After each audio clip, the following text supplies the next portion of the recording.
Amigos, bienvenidos una vez más a su programa Yo Soy con Arturo Méndez Licón. Esta tarde, amigos, traigo un tema que para mí se me hace muy interesante. El tema es la homosexualidad en la cultura precolombina, mexica o azteca. Y esto nos desprende varias situaciones entre las anteriores a la colonia y las aún vigentes, como sucede en el caso de los mujes o muyes. Claro que vamos a tocar el tema de lo que hoy es Estados Unidos y Canadá. Pues comenzamos. La homosexualidad en la cultura mexica o azteca es una información que nos llega sobre todo a lo que se refiere a las relaciones homosexuales en el mundo precolombino. Y tengo algunas fuentes de, por ejemplo, Gonzalo Fernández de Oviedo, en su natural Historia de las Indias, nos habla de las costumbres de otros pueblos precolombinos que habitaban el actual México. Fray Bartolomé de las Casas niega su existencia, pero Bernal Díaz del Castillo, Historia verdadera de la conquista de la Nueva España, se llama su libro, nos habla de indígenas que no tenían mujeres, mas tenían el maldito oficio de sodomías. Y nos habla de otra gente más sucia y mala, y de peores costumbres no la hubo como esta de la provincia de Pánuco, porque todos eran sodométicos, todos eran sodomitas, todos eran quienes se embudaban en las partes traseras, situaciones inenarrables, dice este historiador. Gonzalo Fernández de Oviedo, en su natural Historia de las Indias, nos habla de las costumbres de otros pueblos precolombinos que habitaban en el actual México. Y dice algo así como que entre los indios, en muchas partes, es muy común el pecado nefando. Hemos dicho que pecado nefando se refiere al acto de sodomía, en el cual la religión católica lo nombra así porque pecado nefando era la relación entre la masturbación, el acto de sodomía, se llamaba pecado, simple y sencillamente pecado. El hacer el sexo en determinadas poses era un pecado nefando y contra natura. Y públicamente los indios, que son señores y principales de este reinado, pecan y tienen mozos con quienes usan ese maldito pecado.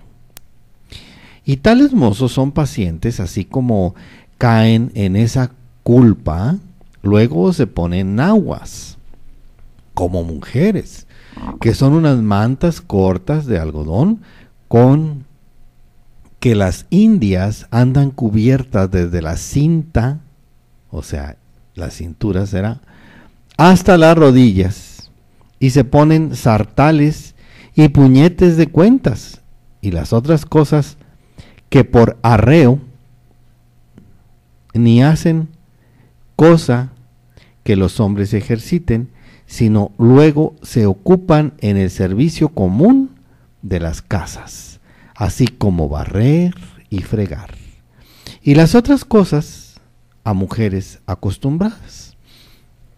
Esto es que Gonzalo Fernández de Oviedo se refiere a que sí había sodomía, a que sí había homosexuales. En este texto de Gonzalo Fernández de Oviedo nos señala también la presencia de los verdaches, dos espíritus, que quiere decir, y que seguramente los grupos indígenas no aztecas eran más tolerantes con las relaciones homosexuales. Muchos indicios señalan la homofobia de los mexicas o aztecas, pero hay un elemento contradictorio, y esto se me hace muy interesante, porque como seres humanos sabemos que la homosexualidad, más bien la sexualidad, brinca fronteras, brinca barreras, brinca religiones, brinca conceptos de prohibición, porque la homosexualidad es más fuerte aún que el instinto de supervivencia. Y con esto quiero decir que no dudemos que la homosexualidad antes de la colonia pues existía. Pero lo que se me hace muy, pero muy interesante es el culto a la diosa Xochiquétzal, que tenía una apariencia masculina con el nombre de Xochipilli. Esta divinidad era protectora de la prostitución masculina y las relaciones homosexuales. Además del amor, los juegos, la belleza, la danza, las flores, el maíz y las canciones, las relaciones homosexuales eran castigadas con el empalamiento o la horca. Bueno, esto ya en la colonia, pero hay muchas dudas de que éstas se llegaran a aplicar. Incluso se citan prácticas de sodomía en los ritos religiosos o la práctica generalizada de la pederastia. Recordemos que en Grecia la pederastia era un ejercicio muy común. Tenía que ser un hombre mayor el que iniciara al joven, y llegando a determinada edad, los 30 años máximo, ya no era bien visto que aquel jovencito siguiera siendo sometizado. Tiene mucha similitud con esto. También, al parecer, si dentro de una pareja homosexual, esto estoy hablando ya de nuestro México precolombino, si una pareja homosexual existía y uno se declaraba awani, que quiere decir afeminado, no los torturaban, pero eran obligados a vivir como marido y mujer. O sea que el castigo era que vivieran juntos, quizá para evitar una promiscuidad, o pues desde el punto de vista católico que tenían ya los que hicieron esta historia, pues es muy fácil entender que se tenían que segregar o se tenían que guardar de algunas actividades más públicas. Otra de las cosas que dice este hombre Gonzalo Fernández de Oviedo, que al llegar los españoles los utilizaban, me refiero a los homosexuales, como esclavos, para luego ser destinados como objeto sexual de los propios soldados. Pues esto nos deja de manifiesto que hay una deidad mexica que se me hace, les repito, muy interesante. Xochipilli es el nombre y el culto a la diosa Xochiquetzal tenía apariencia masculina y era también mitad mujer, mitad hombre. Esta divinidad era protectora, repito, de la prostitución masculina y las relaciones homosexuales. Además, entre otras, del amor, de los juegos, de la belleza, de la danza, de las flores, del maíz, de las canciones y de las relaciones que pudieran ser muy amorosas, delicadas y bellas. Esto se cita en este texto que señala la presencia de la homosexualidad en precolombino tiempo, antes obviamente de la colonia. Pues bien, estábamos que en la época precolombina, antes de la llegada de los europeos al continente americano, los nativos o indígenas de estas tierras y la mayor parte de sus civilizaciones tenían más respeto y tolerancia por las personas con esta orientación sexual, me refiero a la homosexualidad, así como por la mujer también. En Centroamérica, en las islas del Caribe y Norteamérica, los homosexuales eran considerados frecuentemente como seres especiales, mágicos, dotados de poderes sobrenaturales, cuya cercanía era augurio de buena suerte. El cronista Gonzalo Fernández de Oviedo relata que había indígenas que acostumbraban, para buscar protección y ayuda divina, traer por adorno, por joya, un hombre sobre otro hombre en aquel acto que se llamaba sodomía, hecho de oro y en relieve. La institución del verdache, u hombre-mujer, mago, chamán, en muchas tribus de Norteamérica, así como por ejemplo tenemos varios vestigios escultóricos que han quedado en las culturas mesoamericanas, indican una tolerancia o aprecio de las prácticas homosexuales, similar a las del mundo mediterráneo precristiano, a las de pues el México o las Indias, como eran llamados, ¿verdad? En los pueblos precolombinos, cada grupo indígena concibió la sexualidad de acuerdo con su cultura. En el nuevo reino de España, los caudillos desnudos promovían las relaciones homosexuales entre sus seguidores, lo que escandalizó al cronista Fray Pedro Simón, quien indignado sentenció a todas estas naciones por haber caído en el pecado nefando. Según estudios antropológicos, en Ecuador los nativos distinguían divinidades masculinas y femeninas. Esto es, ambivalencias en sus dioses, como ya hablamos de Xochipilli o Xochiquetzal. Respetaban esta bisexualidad y eran, por decir, Dios Sol, Dios Luna, femenino, masculino, Madre Tierra, Madre Naturaleza, Padre Volcán, Madre Volcán. Y según las leyes y creencias de estos aborígenes, para ser chamán de una tribu, era necesario ser homosexual, lo cual implicaba sabiduría y la representación de lo masculino y lo femenino en un solo ser.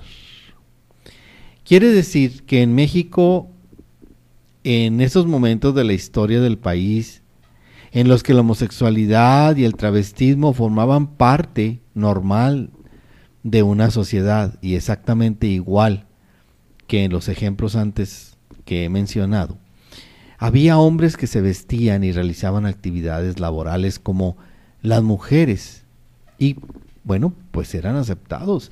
En el Imperio Azteca, algunas tribus del estado del norte de Sonora permitían que ciertos hombres asumieran el papel de mujer sin necesidad de tener un esposo, ni tener que avergonzarse de ello en lo mínimo, en lo más absoluto.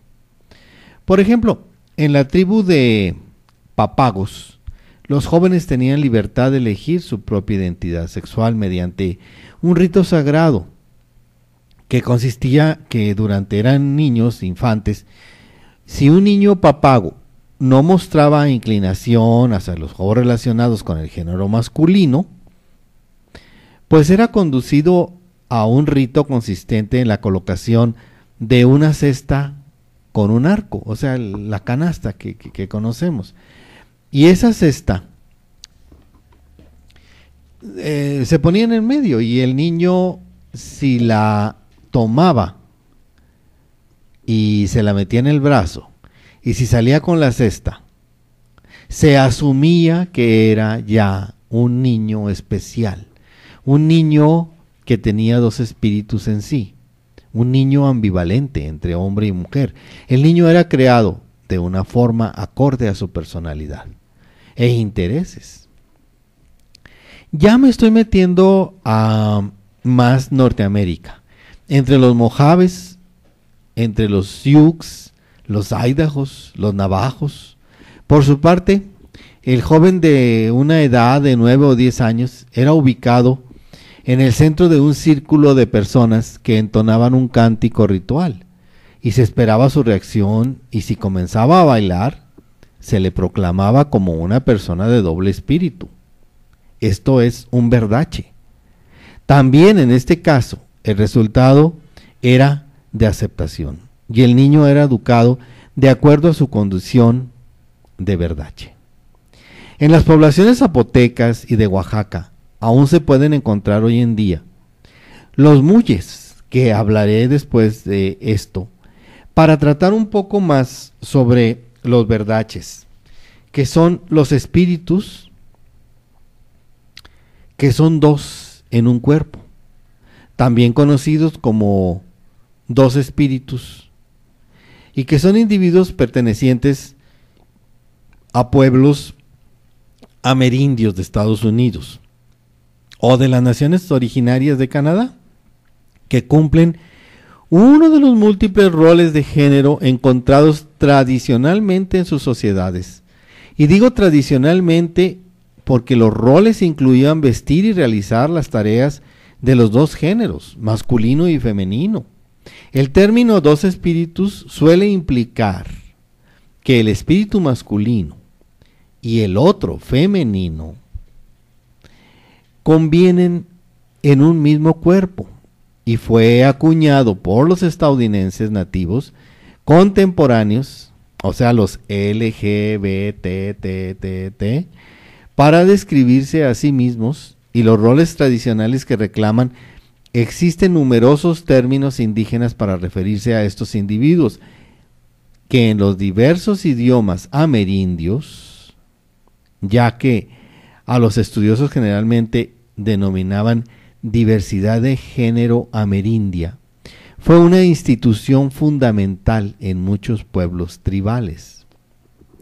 En 1991 se han documentado personas de dos espíritus, de base corporal masculina y también femenina, y en más de 130 tribus amerindias en cada región del continente y en cada tipo de cultura nativa.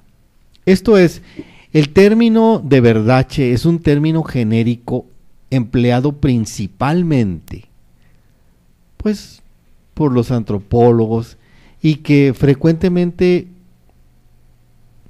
pues se rechaza por inapropiado o por ofensivo por los ahora estadounidenses, porque esto puede deberse a su etimología peyorativa. El decir verdache proviene del francés verdage, que tiene su origen en el español y es bardacho o verdaje, y se refiere a algo, pues, como en italiano es bardazzo o verdacia, y en árabe barda. Todo esto significa chico, mantenido, prostituto, y viene inclusive desde más antiguo, desde el persa, que ha sido ampliamente sustituido así por dos espíritus. El ejemplo del término de dos espíritus se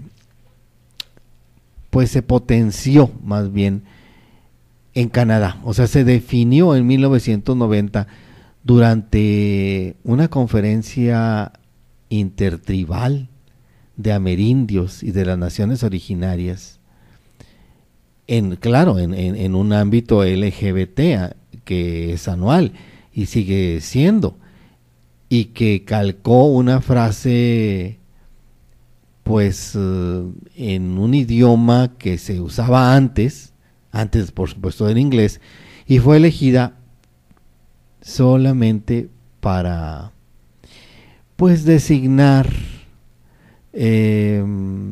ahora, en la actualidad, muchas situaciones que a la fecha quedan perdidas como palabras regionales. Y en lo que se refiere a esto de los verdaches, pues es un término que se ha definido ya como gay. Quiero decirles que el verdache quizá tuvo más libertad que inclusive el indígena mexica, porque por definición y papel y social histórico, estos individuos a menudo vistos como dos espíritus que ocupan un cuerpo, vestidos generalmente con una mezcla de artículos masculinos y también femeninos, tenían distintos papeles sociales y géneros en sus tribus. En cada tribu era el verdache una persona digna de admirársele, una persona muy digna en toda la extensión de la palabra. Los verdaches eran curanderos, chamanes, funerarios, y eran como el puente entre la vida y el más allá. Eran los que amortajaban, los que enterraban, los que daban el último adiós a todos los difuntos. Por supuesto que eran especialistas en dirigir los rituales de luto, y también especialistas en dirigir los rituales de sexo. Narradores de historias, obviamente historias orales, y canciones tradicionales. Eran excelentes enfermeros durante expediciones de guerra. Eran maravillosos adivinos. Dar nombres afortunados a los niños y a los adultos. Ellos eran los que escogían el nombre del infante que nacía. Obviamente les digo, los verdaches eran en lo que ahora conocemos como Estados Unidos,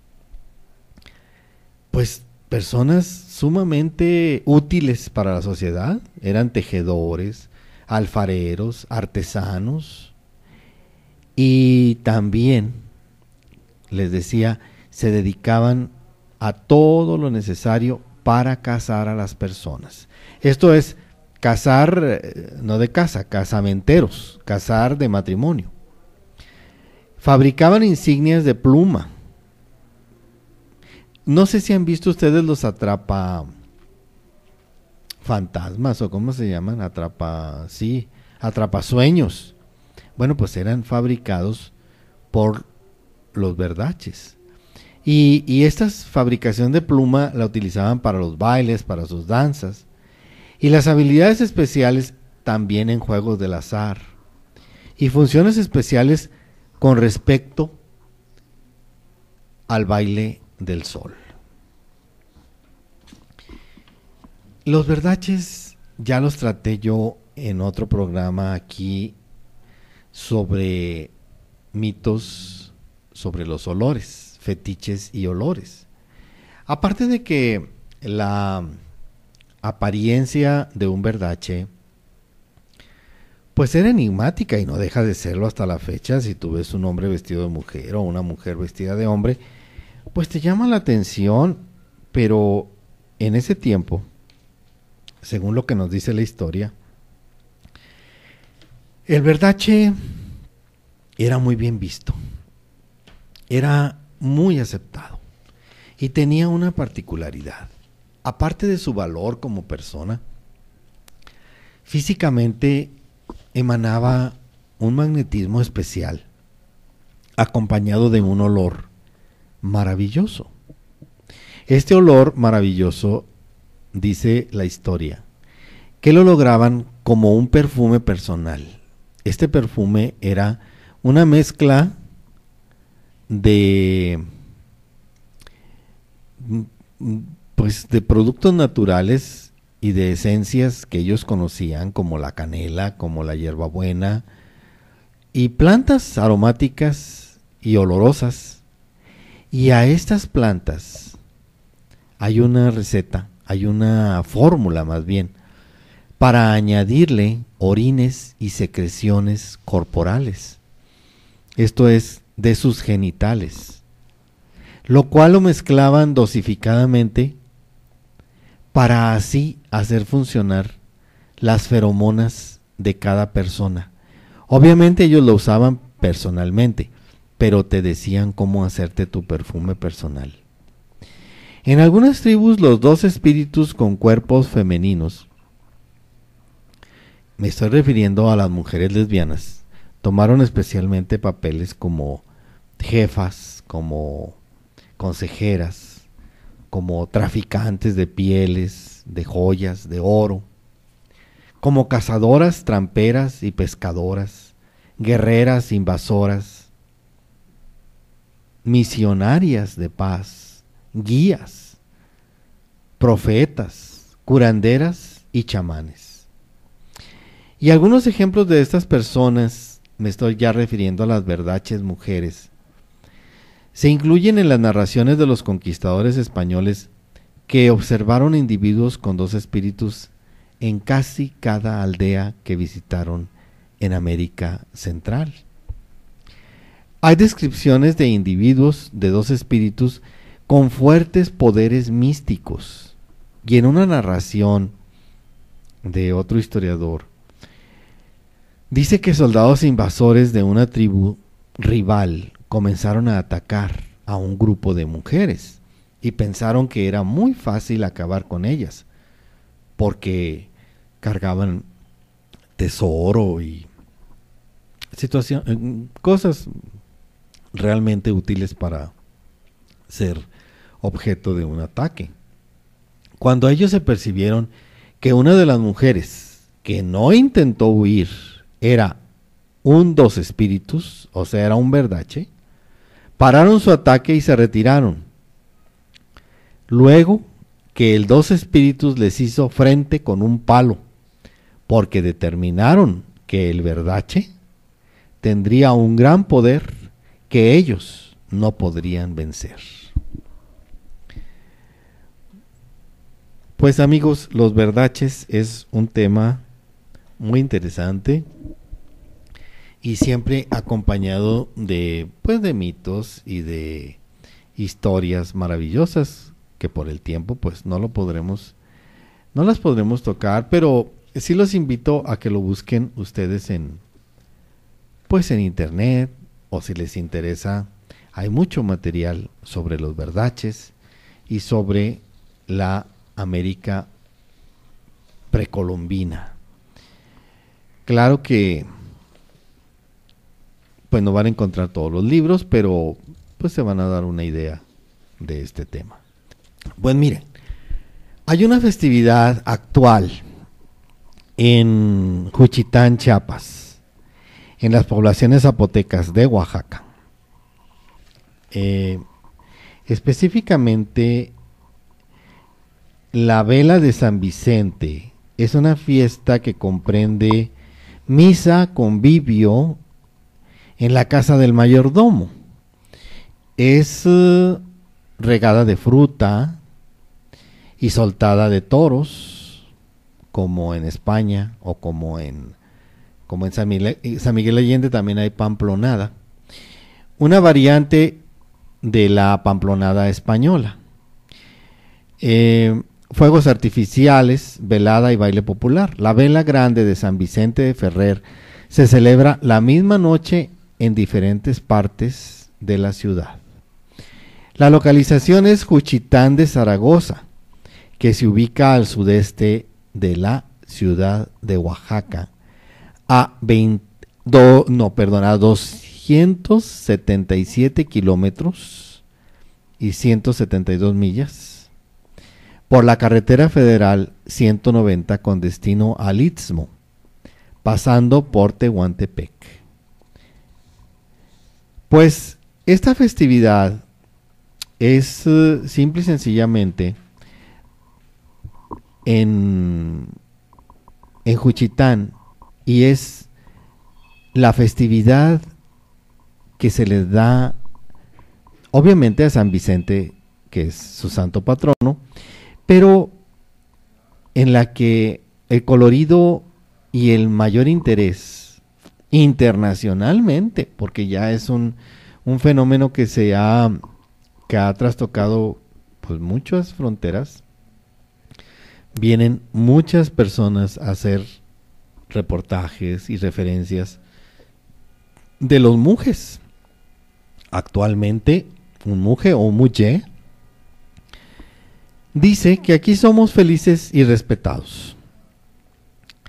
Tal por eso es que en la calle nos aplauden cuando nos ven desfilar en carros alegóricos, y en la vela la gente nos hace la noche más feliz del año. ¿Y qué es ser un muje? En las poblaciones zapotecas del Valle Central de Oaxaca, en México, les llamamos mujes o mushes a los varones travestidos. Por supuesto que asumen roles femeninos en la comunidad, no nada más en la fiesta.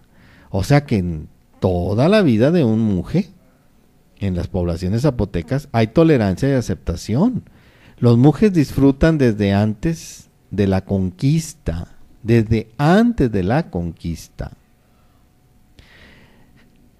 pues gozan de una aceptación que los zapotecas consideran parte de un tercer sexo, no menor o peor que los hombres y mujeres, solamente y simplemente diferentes.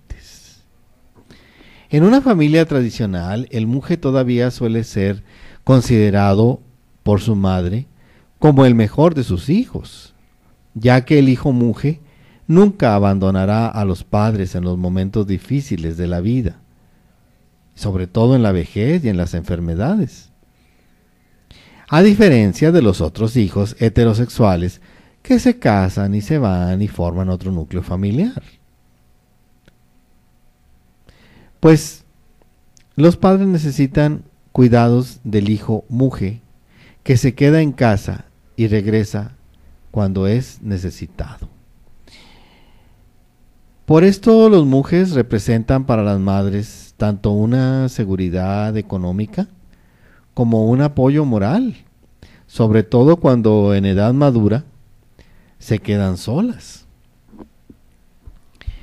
En la historia, pues hay muchos pasajes, entrevistas sobre estas personas, y resulta de que en la fiesta de San Vicente se celebra en Juchitán de Zaragoza, y las fiestas religiosas profano-paganas llamadas velas son en honor a este santo. Una virgen o un héroe. La organización está a cargo de los mayordomos, con el apoyo de capitanes y capitanas, quienes voluntariamente solicitan la festividad. Las velas comprenden misas, convivios en la casa de los mayordomos, y pues por supuesto que hay comida y hay fiesta y carros alegóricos, y se lleva a cabo en el mes de mayo y comprende una serie de festividades que, como les digo, se llaman velas. La semana principal de esta festividad inicia el segundo sábado de mayo con la vela Viaxi, que quiere decir vela de las ciruelas. El domingo la del Calvario. El martes la Angélica Pipí. El miércoles la de San Isidro Norte. Y el jueves la de San Vicente Chico. Y así sucesivamente. El viernes pues hay otra, y el sábado, y se siguen, y se siguen, y se siguen, y se siguen estas festividades. Un monje no se considera homosexual entre ellos. Un monje es como algo muy especial, cosa que debiéramos aprender en todo el resto de la República, porque ellos, se dice que no son pues ni hombres ni mujeres, sino que son una raza especial, algo que pues que lo llevan con mucha dignidad y que lo llevan con muchísimo orgullo. La mujer va más allá de lucir tacones en una fiesta, y lo dicen sus padres, que les toman fotos orgullosos, y sus hermanos y tíos que los acompañan durante el desfile por las calles del pueblo. Las madres que se sienten bendecidas por San Vicente, el santo patrón de Juchitán, por tener un hijo homosexual, se quedarán felices y contentas porque la cuidará hasta el día en que se muera. Amigos, pues con este programa damos por entendido que la homosexualidad precolombina e indígena, antes de la religión judeocristiana, tenía una tolerancia más inteligente y más natural, puesto que es una manifestación sumamente natural, la homosexualidad. Pero dado a nuestras costumbres religiosas, sobre todo el pasaje de Sodoma y Gomorra, y sobre todo la intención de la religión católica, que era no permitir actos sexuales, sino era tan solo para traer más gente al mundo, tan solo para procrear, se llamaba pecado nefando.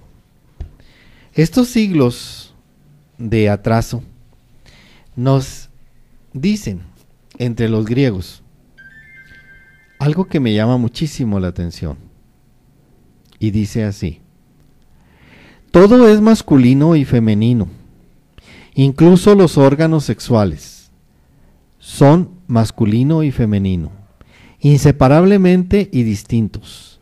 En la punta del pene está una pequeña vagina, mientras que en la vulva hay un pequeño pene. La naturaleza indeterminada del sexo biológico en relación con lo que hace que los individuos sean fundamentalmente ellos, llamémoslo alma o espíritu, es crucial en el pensamiento. Es verdad, en nuestro pene tenemos una pequeña vagina, y en la vulva las mujeres tienen un pequeño pene.